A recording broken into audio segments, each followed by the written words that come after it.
Hi friends, welcome to our channel. నమస్తే అండి. ఈరోజు టాపిక్ వచ్చేసి హౌస్ హోల్డ్ మ్యాపింగ్ సంబంధించి మరొక అప్డేట్ అయితే తీసుకురావడం ఉంది. సో ఈ అప్డేట్ ఏంటనేది ఈ వీడియోలో మీకు స్టెప్ బై స్టెప్ అయితే ఎక్స్ప్లెయిన్ చేస్తాను అండి. సో ప్రధానంగా హౌస్ హోల్డ్ మ్యాపింగ్ పరంగానే మనకి గత వైసీపీ ప్రభుత్వం వాలంటరీ వ్యవస్థ రావడం జరిగింది. వాలంటరీ వ్యవస్థ ద్వారా ఎవరైతే హౌస్ హోల్డ్ డేటా ఉందో ఆ హౌస్ హోల్డ్ డేటా అనేది మ్యాపింగ్ చేసుకున్నది. ఆ మ్యాపింగ్ చేసుకున్న పరంగానే ఏదైతే గత వైసీపీ ప్రభుత్వం పథకాలు అమలు చేసిందో అదేవిధంగా ఇప్పుడున్న ప్రభుత్వం కూడా సో ఆ హౌస్ హోల్డ్ డేటా పరంగానే పథకాలు అమలు చేస్తున్నామని చెప్పేసి ఒక అప్డేట్ అయితే ఇవ్వడం జరిగింది.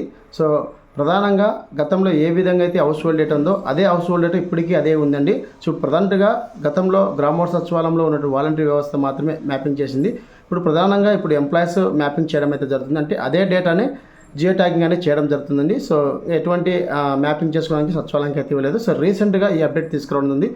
నవంబర్ 20 తేదీన అయితే మనకి ఈ అప్డేట్ రావడం జరిగిందండి. సో ప్రధానంగా హౌస్ హోల్డ్ మ్యాపింగ్లో ఇంతవరకు ఎవరు లేకుంటే సో వాళ్ళే డైరెక్ట్గా మీ యొక్క ఆధార్ నెంబర్ ద్వారానే మీ యొక్క మొబైల్లో మీరే ఏ సచివాలయానికి మీరు మ్యాప్ కావాలనుకుంటున్నారు, ఏ జిల్లా ఏ మండలంలో ఏ సచివాలయానికి మీరు మ్యాప్ చేసుకోవాలనుకుంటున్నారు డేటా అనేది మీరే చేసుకోవచ్చండి మీ యొక్క ఆధార్ నెంబర్ ద్వారానే. సపోజ్ మీరు ఇలా చేసుకోవాలంటే ఎక్కడ ఆంధ్రప్రదేశ్లో మ్యాపింగ్ అయి ఉండదు. ఒకవేళ మీరు మ్యాప్ అయ్యింటే కూడా ఇక్కడ ఆల్రెడీ మీరు హౌస్ హోల్డ్ మ్యాపింగ్లో మ్యాప్ అయి ఉన్నారని చెప్పేసి కూడా చూపించడం జరుగుతుంది. ఒకవేళ మీకు చూపించకుంటే డీటెయిల్స్ అనేది ఓపెన్ అవ్వడం జరుగుతుందండి. సో ఓపెన్ అయిన వెంటనే మీరు ఏ సచివాలయానికి అయితే మ్యాపింగ్ చేసుకోవాలనుకుంటారో ఆ సచివాలయం డైరెక్ట్ మ్యాపింగ్ చేసుకోవచ్చు. సో ఇక్కడ మనకు ఒక మంచి అప్డేట్ కూడా ఇవ్వడం ఉంది. సో సపోజ్ ముగ్గురు ఉన్నారనుకోండి, ముగ్గురులో ఇద్దరు మాత్రమే యాడ్ అయ్యింటారు, ఒక పర్సన్ అనేది యాడ్ అయ్యింగ్ లేదు. సో ఇప్పుడు ప్రజెంట్గా యాడ్ చేసుకోవడానికి లేదు కాబట్టి ఇన్ని రోజులు గవర్నమెంట్ వచ్చినాక ఇన్ని రోజులు లేదు కాబట్టి 6 నెలల వరకు. సో ఇప్పుడు ఆప్షన్ తీసుకురావడం ఉంది నవంబర్ 20 తేదీన. సో ఇప్పుడు వీరు ఆ ఫ్యామిలీలో యాడ్ చేసుకోవచ్చా లేకుంటే సపరేట్ యాడ్ చేసుకోవచ్చా అనేది ఆప్షన్స్ ఇవ్వడం ఉంది. ఇన్ కేస్ వాళ్ళు ఆ ఫ్యామిలీలో యాడ్ చేసుకోవాలనుకుంటే కన్నా వాళ్ళు యాడ్ చేసుకోవచ్చు. లేదు నేను సింగిల్గానే ఉంటాను కూడా సింగిల్గానే యాడ్ చేసుకోవచ్చు. మీరే సొంతంగా మీ యొక్క ఆధార్ నెంబర్ ద్వారా నేను వాటికి సంబంధించి వెబ్సైట్ లింక్ కూడా కింద ఇస్తాను. సో డైరెక్ట్ మీరు చేసుకోండి. నాకు అన్నోన్ పర్సన్ సంబంధించి అంటే ఇంతవరకు ఇంకా ఎక్కడ మ్యాప్ కాని పర్సన్ అని మా ఊర్లో లేరు కాబట్టి మీకు వీడియో చేద్దామన్నా కూడా అవకాశం లేదు. సో చూపిస్తాను ఎలా ఉంటుంది ప్రాసెస్ ఏంటనేది. అలాగే వీటితో పాటు గవర్నమెంట్ ఎంప్లాయీస్ ఎవరైతే ఉన్నారో గత వైసీపీ ప్రభుత్వం అనేది హౌస్ హోల్డ్ మ్యాపింగ్లో ఉండడం వల్ల సో ఆ డేటా అనేది సేకరించడం ద్వారా సో ఆ కుటుంబంలో ఇద్దరు ఎంప్లాయీస్ ఉండి ఇద్దరు మామూలుగా వేరే వాళ్ళు ఉంటే కన్నా సో పథకాలకు వాళ్ళు లబ్ధి కాకుండా అర్హులు కాకుండా ఉన్నది. అలా కాకుండా హౌస్ హోల్డ్ మ్యాపింగ్ చాలామంది మ్యాపింగ్ చేసుకోలేదు. ఇప్పుడు ప్రజెంట్గా ఏపీ ప్రభుత్వం సో ఎంప్లాయీస్ కూడా హౌస్ హోల్డ్ మ్యాపింగ్ చేసుకోవచ్చు అని చెప్పేసి క్లియర్గా అప్డేట్ ఇవ్వడం ఉంది. సో ఎంప్లాయీస్ అనేది గ్రామ వార్డు సచివాలయంలో ఉన్నటువంటి డిజిటల్ వరకు లాగిన్లో మీరు ఎంప్లాయీస్ అనేది చేసుకోవచ్చు. సో వీళ్ళకి సిటిజన్స్కి ఏ విధంగా అంటే ప్రధానంగా సన్ ఎంప్లాయీస్ ఎవరైతే అన్నోన్ పర్సన్స్ ఉంటారో వాళ్ళకి ఏ విధంగా ఆప్షన్స్ ఉన్నాయో అలాగే సచివాలయం వాళ్ళకు అదే ఆప్షన్స్ ఉన్నాయి. సో ప్రధానంగా ఫ్యామిలీస్లో మీరు యాడ్ కావాలనుకుంటే యాడ్ కావచ్చు, లేదా నేను సింగిల్గా యాడ్ కావాలని కూడా యాడ్ కావచ్చు. ఈ విధంగా అయితే మనకి అప్డేట్ ఇవ్వడం జరిగింది. సో ప్రధానంగా సో మా ఊర్లో అన్నోన్ పర్సన్స్ అనేది హౌస్ హోల్డ్ మ్యాపింగ్ లేని వ్యక్తి అనేది లేరు కాబట్టి సో మీకు యూజర్ మాన్యువల్ ఏ విధంగా ఉంటుంది, ఎలా ఉంటుంది ప్రాసెస్ అనేది మొత్తం మీకు చూపిస్తాను. వాటికి సంబంధించి లింక్ కూడా ఎవరైతే హౌస్ హోల్డ్ మ్యాపింగ్ మిస్సింగ్ అయిన వాళ్ళు అంటే ఇంతవరకు ఆంధ్రప్రదేశ్లో హౌస్ హోల్డ్ మ్యాపింగ్లో లేని వాళ్ళు మ్యాపింగ్ చేసుకోవాలనుకున్న వాళ్ళు ఎవరైతే ఉన్నారో వాటికి సంబంధించి ఒక లింక్ అనేది కింద డిస్క్రిప్షన్ ఇస్తాను. అక్కడి నుంచి మీరు ఆ లింక్ ద్వారా సో మీరు డైరెక్ట్ చేసుకుని ఒకవేళ మీరు చేసుకోలేకపోతే కింద నేను వాట్సాప్ గ్రూప్ లింక్ ఇస్తాను. అందులో జాయిన్ అయ్యి డైరెక్ట్ మీ యొక్క డీటెయిల్స్ అనేది నాకు సెండ్ చేయండి. నేను యాడ్ చేసి మీ ఏ జిల్లాకు ఏ మండలం ఏ సచివాలయానికి యాడ్ చేయాలనుకుంటారో ఆ సచివాలయానికి నేను యాడ్ చేయడం జరుగుతుంది. జస్ట్ మీరు ఆధార్ నెంబర్ ఓటీపీ అనేది చెప్పాల్సి ఉంటుంది. చెప్పిన తర్వాత మీ యొక్క డీటెయిల్స్ అనేది నాకు సెండ్ చేస్తే మీకు మ్యాపింగ్ చేసి ఇవ్వడం కూడా జరుగుతుందండి. సో ఖచ్చితంగా మీరు అలా చేసుకోలేకపోతే కింద వాట్సాప్ లింక్ ఇస్తాను, అందులో నా నెంబర్ ఉంటుంది. డైరెక్ట్ నాకు వాట్సాప్ సెండ్ చేయండి, మీ డీటెయిల్స్ మీకు యాడింగ్ చేయడం జరుగుతుంది. సో ప్రధానంగా ఈ ప్రాసెస్ ఎలా ఉంటుంది ఏంటని చెప్పి స్టెప్ బై స్టెప్ అయితే ఎక్స్ప్లెయిన్ చేస్తాను. ఇదైతే మంచి విషయమే. సో ఎవరైనా అన్నోన్ పర్సన్స్ ఉంటే వెంటనే హౌస్ హోల్డ్ మ్యాపింగ్లో మ్యాపింగ్ చేసుకోండి. ఎందుకంటే భవిష్యత్తులో ఇప్పుడు ఈ ప్రభుత్వం ఏ విధంగా మూవ్ అవుతుంది అనేది మనకు అర్థం కావడం. ప్రజెంట్ అంటే వాలంటీర్ వ్యవస్థ కూడా లేదు కాబట్టి సచివాలయం ద్వారా మ్యాపింగ్ చేసుకోవడానికి ఇబ్బంది ఉంటుందని చెప్పేసి గవర్నమెంట్ ఎవరైతే సిటిజన్స్ ఉంటారో వాళ్ళు డైరెక్ట్గా మిస్సింగ్ అయిన వాళ్ళు హౌస్ హోల్డ్ డేటా లేని వాళ్ళు మీరే మ్యాపింగ్ చేసుకునే విధంగా ఇవ్వడం జరిగింది. ఇదైతే మంచి విషయం. ఎంప్లాయీస్ మటుకు సచివాలయం దగ్గరికి అయితే వెళ్లాల్సి ఉంటుందండి. సో ఖచ్చితంగా ఈ ప్రాసెస్ చేసుకుంటే మీ యొక్క ఆధార్ కార్డుకి మొబైల్ నెంబర్ లింక్ అయ్యి ఉండాలి. అలాగే ఆంధ్రప్రదేశ్లో ఎక్కడ మ్యాప్ అయి ఉండకూడదు. సో అలాంటి వాళ్ళకు ఈ అవకాశం ఇవ్వడం జరిగింది ఏపీ ప్రభుత్వం. సో వీటికి సంబంధించి స్టెప్ బై స్టెప్ అయితే మీకు ఎక్స్ప్లెయిన్ చేస్తాను. సో మరింత లేట్ చేయడం టాపిక్ ఇద్దాం. ఫ్రెండ్స్ టాపిక్ లేదు ఉంది నాది ఒక చిన్న రిక్వెస్ట్. ఫస్ట్ టైం కూడా మన ఛానల్స్ వస్తే కింద రెడ్గా సబ్స్క్రైబ్ ఉంటుంది. సబ్స్క్రైబ్ అని క్లిక్ చేసిన వెంటనే పక్కన బెల్ ఐకాన్ ఆల్ అని పెట్టుకుంటే నేను ఏ వీడియో చేసినా మీకు నోటిఫికేషన్ ద్వారా రావడం జరుగుతుంది. ఫ్రెండ్స్ అందరూ వీడియో చూస్తున్నారు కానీ లైక్ చేయడం లేదు, అలాగే సబ్స్క్రైబ్ చేసుకోవడం లేదు. సో దయచేసి వీడియో వస్తే లైక్ చేయండి, అలాగే సబ్స్క్రైబ్ చేసుకోండి. మరెందుకు లేట్ చేయడం టాపిక్ ఇద్దాం. ఇక్కడ మనకి ఆంధ్రప్రదేశ్ యూజర్ మాన్యువల్ అయితే ఇవ్వడం ఉంది. So government of Andhra Pradesh JSW department Vijayawada అని చెప్పేసి సో ఇక్కడ వచ్చండి యూజర్ మాన్యువల్ వచ్చేసి missing employees citizen house hold registration అని చెప్పేసి ఇవ్వడం జరిగింది కదా. సో ఇది మనకి నవంబర్ 20 అయితే రావడం జరిగిందండి. 2024 సంబంధించి అప్డేట్ రావడం ఉంది. సో ఇక్కడ చూడండి మనకి నవంబర్ 24 అని. సో ఇక్కడ మనం అన్నోన్ పర్సన్ యాడ్ చేసుకోవచ్చు, అలాగే గవర్నమెంట్ ఎంప్లాయీస్ కూడా యాడ్ చేసుకోవచ్చు అండి. Missing citizen employees registration model అని చెప్పేసి click on the following link. So ఈ లింక్ అనేది కూడా మీకు కింద డిస్క్రిప్షన్, అక్కడ నుంచి మీరు లాగిన్ చేసుకొని మీరు మీకు ఈ యొక్క ఆధార్ నెంబర్ ద్వారా మీరు లాగిన్ అవ్వచ్చండి. సో నేను ఫస్ట్ ఆఫ్ ఆల్ ఈ లింక్ మీద క్లిక్ చేస్తున్నాను. సో క్లిక్ చేసిన వెంటనే మనకి లింక్ అనేది వేరే వెబ్సైట్కి అయితే వెళ్ళడం జరుగుతుంది. సో ఇక్కడ మనకి హౌస్ హోల్డ్ డేటా మ్యాపింగ్ అని చెప్పేసి మిస్సింగ్ సిటిజన్ అని చెప్పేసి రావడం అవుతుంది. సో ఇక్కడ మనకి గవర్నమెంట్ ఎంప్లాయీస్ కానీ అలాగే ఎన్రోల్మెంట్ సంబంధించి అంటే సెల్ఫ్ ఎన్రోల్మెంట్ కూడా చేసుకోవచ్చు అని చెప్పేసి హౌస్ హోల్డ్ డేటాబేస్లో మనం యాడ్ చేసుకోవచ్చు చెప్పేసి ఇక్కడ ఒక మెసేజ్ అలా అయితే ఉంటుంది. సో ఇక్కడ మనకి ఐ అగ్రీ అని చెప్పేసి ఒక బాక్స్ ఉంటుందండి. సో ఆ బాక్స్ మీద క్లిక్ చేసిన వెంటనే ఇక్కడ మనకి లాగిన్ అనే ఆప్షన్ వస్తుంది. సో లాగిన్ మీద క్లిక్ చేసిన వెంటనే ఆధార్ అథెంటికేషన్ అనేది ఎవరినైతే యాడ్ చేస్తున్నామో ఆ పర్సన్ సంబంధించి ఇక్కడ అన్ని ఒకసారి ఇన్స్టెన్షన్ చెక్ చేసుకోండి. చెక్ చేసుకుని ఎవరినైతే యాడ్ చేయాలనుకుంటున్నా ఆ పర్సన్ యొక్క ఆధార్ నెంబర్ని ఎంటర్ చేసి సెండ్ ఓటీపీ మీద క్లిక్ చేసిన వెంటనే ఇక్కడ మనకి ఏదైతే ఆధార్ కార్డుకి మొబైల్ నెంబర్ లింక్ అయి ఉంటుందో ఆ యొక్క మొబైల్ నెంబర్కి ఒక ఓటీపీ అయితే వస్తుందండి. సో ఓటీపీ ఎంటర్ చేసిన వెంటనే మనకి సక్సెస్ అని చెప్పేసి రావడం అవుతుంది. అంటే ఆల్రెడీ మనం ఎంటర్ చేసిన నెంబరు హౌస్ హోల్డ్ డేటాలో ఉందని చెప్పేసి రావడం జరుగుతుంది.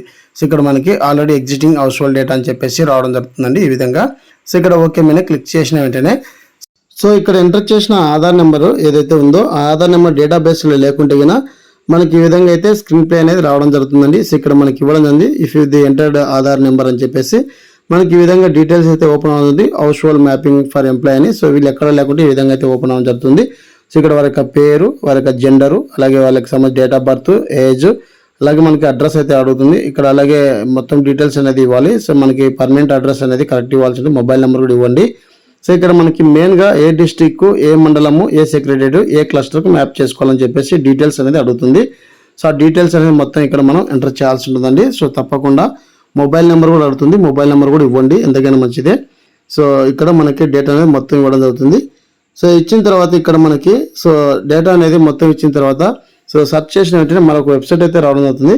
సో ఇక్కడ మనకి వినియోగదారుడు ప్రస్తుత చిరునామా మరియు మొబైల్ నెంబర్ అన్ని ఇచ్చిన తర్వాత ఇక్కడ మీకు రెండు ఆప్షన్స్ వస్తాయండి. Do you want member add member అని చెప్పేసి. సో ఫ్యామిలీలో ఈ ముగ్గురు ఉన్నారా, మేము ముందుగా చెప్పుకున్న విధంగా ఫ్యామిలీలో ముగ్గురు ఉంటే కన్నా ఇద్దరుండి ఇంకొక పర్సన్ అన్నోన్ అంటే ఎక్కడ మ్యాపింగ్ లేకుండా ఉన్నారా అని చెప్పేసి అడుగుతుంది. ఒకవేళ మీరు ఫ్యామిలీలో మ్యాప్ చేసుకోవాలనుకుంటే ఎస్ అని క్లిక్ చేయాలి. లేదు నేను సింగిల్గానే మ్యాప్ చేసుకోవాలనుకున్న వాళ్ళు నాన్ క్లిక్ చేస్తే ఇక్కడ కొన్ని రీజన్స్ అయితే వస్తాయండి. సో అన్నోన్ పర్సన్, అలాగే విడో సంబంధించి కానీ, అలాగే సింగిల్ ఉమెన్ సంబంధించి కానీ, సింగిల్ మెంబర్ సంబంధించి కానీ, అలాగే ట్రాన్స్జెండర్ సంబంధించి కానీ సెలెక్ట్ చేసుకోని చెప్పేసి వస్తుంది. సో ఇక్కడ మనం ఆప్షన్ సెలెక్ట్ చేసుకోవాలి. డీటెయిల్స్ అని ఇచ్చిన తర్వాత ఇక్కడ మనకి రీజన్లో అన్నోన్ పర్సన్ అని చెప్పేసి అంటే మనకి ఇక్కడ నాన్ క్లిక్ చేసాం కాబట్టి సింగిల్గా మ్యాప్ కావాలని చెప్పేసి మనం నాన్ సెలెక్ట్ చేసుకున్నాం. ఎస్ అని క్లిక్ చేస్తే ఉన్నటువంటి ఫ్యామిలీలనే మళ్ళీ యాడ్ చేసుకోవడానికి అవకాశం ఉంటుంది అనమాట. ఇక్కడ సబ్మిట్ చేసిన వెంటనే మనకి successful add new house hold data missing అని చెప్పేసి రావడం. సో ఓకే మీద క్లిక్ చేసిన వెంటనే ఫర్దర్గా వద్దు మేము ఉన్న 2 మెంబర్స్లో నేను కూడా యాడ్ అవుతాను అనుకుంటే కన్నా ఇక్కడ మరొకసారి డేటా అనేది రావడం జరుగుతుంది. సో ఇక్కడ మనకి ఎస్ఆర్నో అని చెప్పేసి మరొక క్వశ్చన్ అయితే అడుగుతుందండి. సో ఇక్కడ మీరు ఎస్ అని క్లిక్ చేసిన వెంటనే సో మీ యొక్క ఫ్యామిలీ డీటెయిల్స్ అనేది ఇక్కడ ఎంటర్ చేయాల్సి ఉంటుంది. సో మీరు ఎవరు హౌస్ హోల్డ్ డేటాలు అయితే మ్యాప్ అవ్వాలనుకుంటున్నారో సో సింగిల్గా కాకుండా సపరేట్ కాకుండా నేను ఉన్నటువంటి వాళ్ళ దాంట్లో నేను కూడా మ్యాప్ అవుతానండి, సపరేట్ వద్దు అనుకున్న వాళ్ళు ఇక్కడ ఎంటర్ ఫ్యామిలీ మెంబర్ డీటెయిల్స్ అని చెప్పేసి వస్తుందండి. ఎస్ అని క్లిక్ చేస్తే సో ఇక్కడ ఎవరు ఫ్యామిలీలో అయితే మీరు యాడ్ అవ్వాలనుకుంటున్నారో ఆ family member head of the family ఎవరైతే ఉన్నారో వారి యొక్క ఆధార్ నెంబర్ని ఎంటర్ చేసి సెర్చ్ చేసిన వెంటనే మనకి ఇక్కడ వారి యొక్క డీటెయిల్స్ అనేది ఓపెన్ అవ్వడం జరుగుతుంది. సో అప్పుడు మీరు ఆ ఫ్యామిలీలోకి యాడింగ్ కావాలనుకుంటున్నారని చెప్పేసి మీకు already exiting house hold data ఉంది. సో ఈ ఫ్యామిలీలోకి మీరు యాడ్ అవ్వాలనుకుంటున్నారని చెప్పేసి ఒక ఆప్షన్ వస్తుంది. ఓకే మీద క్లిక్ చేసిన వెంటనే మనకి ఇక్కడ ఎగ్జిటింగ్ హౌస్ హోల్డ్ డేటాలో మీరు యాడ్ అవ్వడానికి పర్మిషన్స్ అనేది ఇవ్వడం జరుగుతుంది. సో ఈ విధంగా సింపుల్గా హౌస్ హోల్డ్ డేటా సంబంధించి మనకు రావడం జరుగుతుంది. సో ఇక్కడ మనం ఆధార్ నెంబర్ ఎంట్రీ సెర్చ్ చేసిన వెంటనే ఎస్ అని క్లిక్ చేసి ఇక్కడ మనం సింపుల్గా సబ్మిట్ చేసేయచ్చు. అంటే ఇప్పుడు 3 మెంబర్స్లో 2 మెంబర్స్ మ్యాపింగ్ ఉన్నారు, 1 మెంబర్ అనేది సపరేట్ చేసుకోవాలనుకుంటే నాన్ క్లిక్ చేయాలి. లేదా ఆ 2 మెంబర్స్లో నేను కూడా యాడ్ కావాలనుకుంటే ఎస్ అని క్లిక్ చేసి ఆ ఫ్యామిలీకి సంబంధించి ఏ ఫ్యామిలీ అయితే మీరు యాడ్ అవ్వాలనుకుంటారో ఆ ఫ్యామిలీకి సంబంధించి ఆధార్ నెంబర్ ఎంటర్ చేసి సబ్మిట్ క్లిక్ చేసిన వెంటనే successful adding exiting house hold data అని చెప్పేసి అంటే ఉన్నటువంటి హౌస్ హోల్డ్ డేటాలో మీరు దాంట్లో జాయిన్ అవ్వాలనుకుంటున్నారు అంటే యాడ్ కావాలనుకుంటున్నారు, నాకు సపరేట్ దానికి చెప్పేసి మీరు యాడ్ చేసుకోవడం జరిగింది. ఇన్ కేస్ ఇక్కడ మీరు హౌస్ హోల్డ్ డేటాబేస్లో మీ యొక్క ఆధార్ నెంబర్ ఏదైతే ఎంటర్ చేశామో అక్కడ లేనట్లయితే మనకి ఈ విధంగా స్క్రీన్ ప్లే అనేది చూపించడం జరుగుతుంది.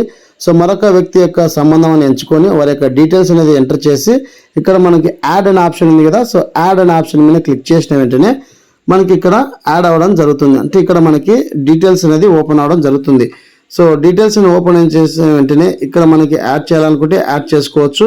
సో లేదంటే కన్నా ఇక్కడ మరొకసారి ఫ్యామిలీ మెంబర్ డీటెయిల్స్ అనేది ఎంటర్ సెర్చ్ చేసిన వెంటనే ఆ డీటెయిల్స్ అనేవి ఓపెన్ అవ్వడం జరుగుతుంది. సో ఈ పర్సన్ మనం యాడ్ చేసుకోవాలనుకుంటే యాడ్ చేసుకోవచ్చు, లేదు మాకు వద్దనుకుంటే కూడా రిమూవ్ చేసుకోవచ్చు అండి. సో ఈ విధంగా సింపుల్గా హౌస్ హోల్డ్ డేటా సంబంధించి అన్నోన్ పర్సన్ ఎవరైతే ఉన్నారో, అదే గవర్నమెంట్ ఎంప్లాయీస్ ఎవరైతే ఉన్నారో సింపుల్గా మీరే డైరెక్ట్ మీరు హౌస్ హోల్డ్ మ్యాపింగ్లో మ్యాప్ చేసుకోవచ్చు. సబ్మిట్ మీద క్లిక్ చేసిన వెంటనే మనకి న్యూ హౌస్ హోల్డ్ డేటా అనేది మనకి ఏ క్లస్టర్కి అయితే మ్యాప్ చేయాలనుకుంటామో ఏ సచివాలయానికి ఆ సచివాలయం డేటా అనేది వెళ్ళడం జరుగుతుంది. సో ఈ విధంగా సింపుల్గా మీకు సంబంధించి మీ యొక్క హౌస్ హోల్డ్ డేటా అనేది ఎవరైతే లేరో వాళ్ళ వెంటనే మీరే మీ మొబైల్లో చేసుకోవచ్చు అండి. ఇదండి వీడియో అప్డేట్. వీడియోస్ లైక్ చేయండి, షేర్ చేయండి, సబ్స్క్రైబ్ చేసుకొని మర్చిపోకండి. Thank you.